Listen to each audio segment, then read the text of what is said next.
centripète.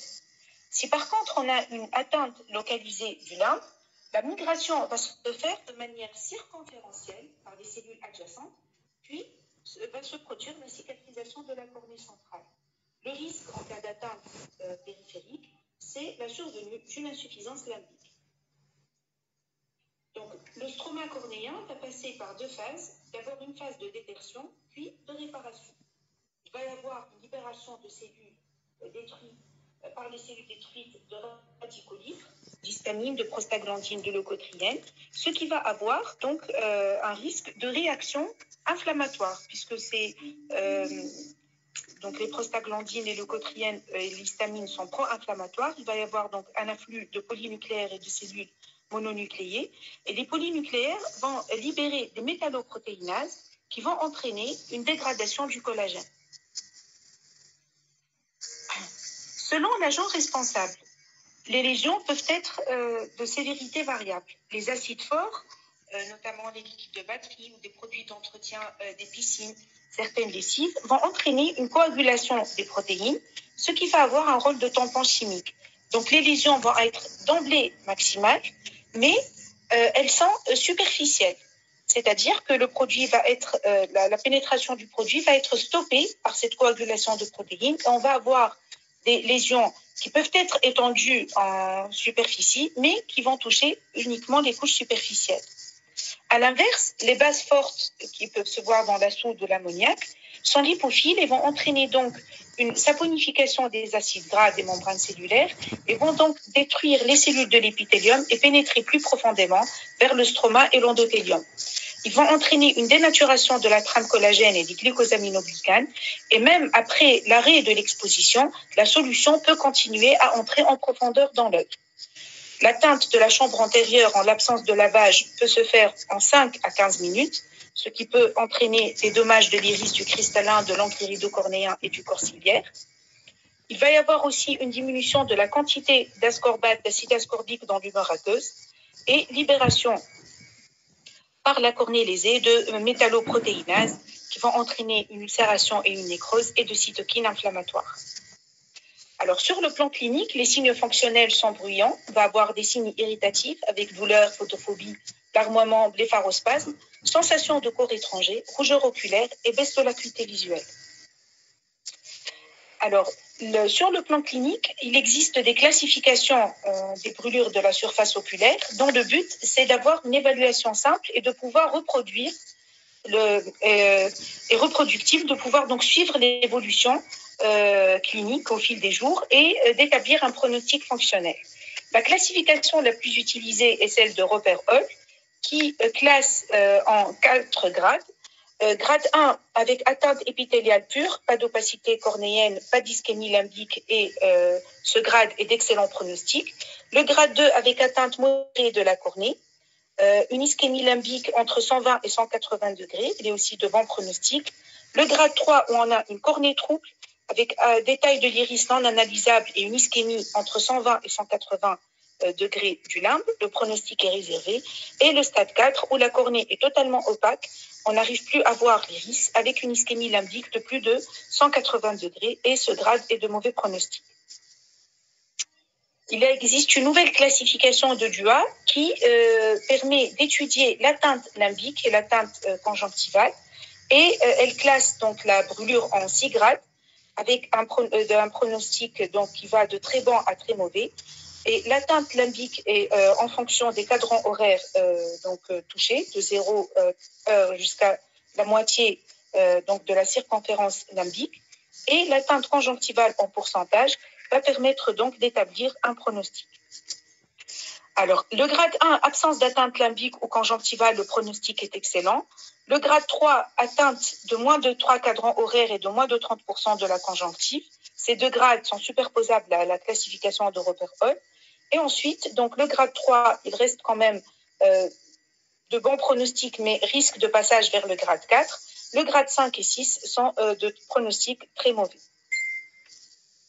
Alors, la prise en charge, on n'insistera jamais assez sur l'importance du lavage qui doit être fait le plus rapidement possible après l'exposition irrigation abondante avec un œil maintenu largement ouvert. On peut s'aider de blépharostat, rinçage des cul-de-sac, ablation d'éventuels corps étrangers, une solution saline tamponnée à pH alcalin par du bicarbonate de sodium. En cas de brûlure par base, on peut utiliser une solution de chélateur en photère. Le lavage des voies lacrymales peut être indiqué dans les formes très sévères avec exposition par une grande quantité donc, de produits chimiques. Et la durée du lavage, surtout dans les formes au moins modérées, doit persister pendant au moins 30 minutes. Le traitement médical, pour ce qui est des grades 1 et 2, on va prescrire des substituts lacrymaux non conservés à volonté qui favorisent la réépithélialisation. On peut aussi prescrire un collyre cycloplégique en cas de douleur. Il a une activité antalgique et diminue le risque de synéchie iridocrystallinienne.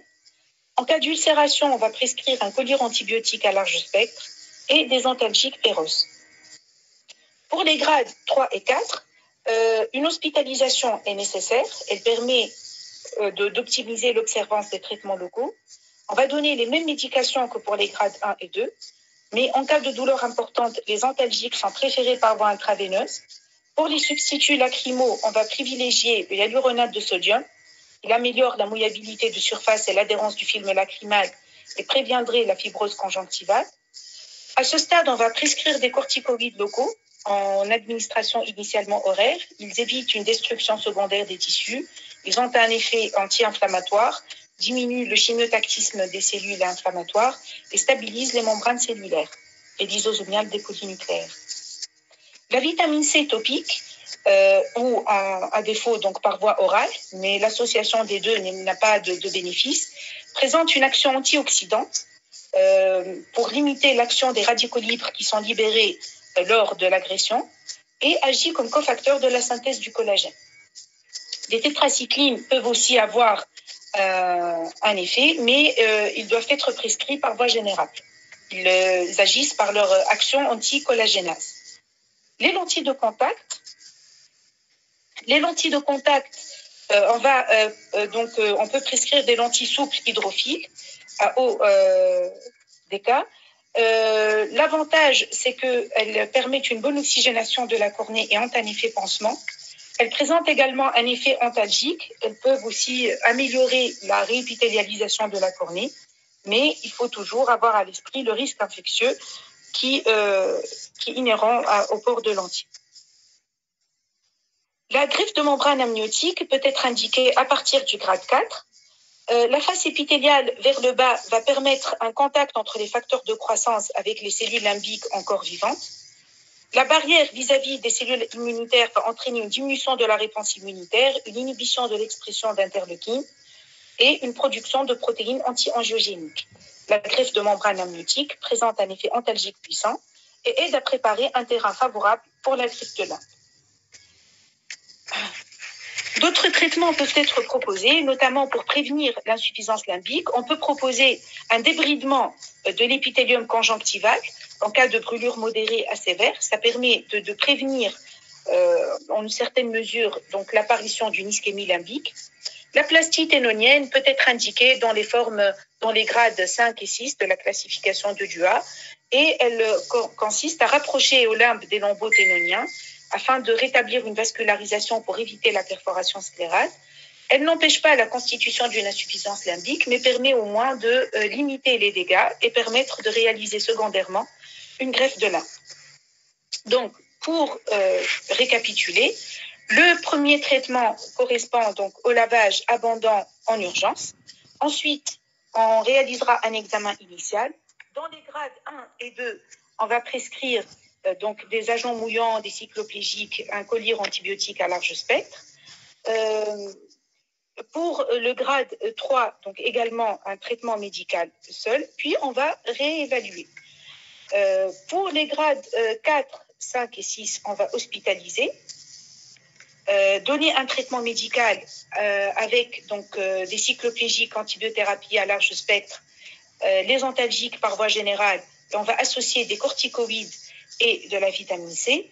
et réévaluation après 24 heures. En cas d'absence d'amélioration ou d'extension des lésions, on va proposer une greffe de membrane amniotique ou un débridement conjonctival.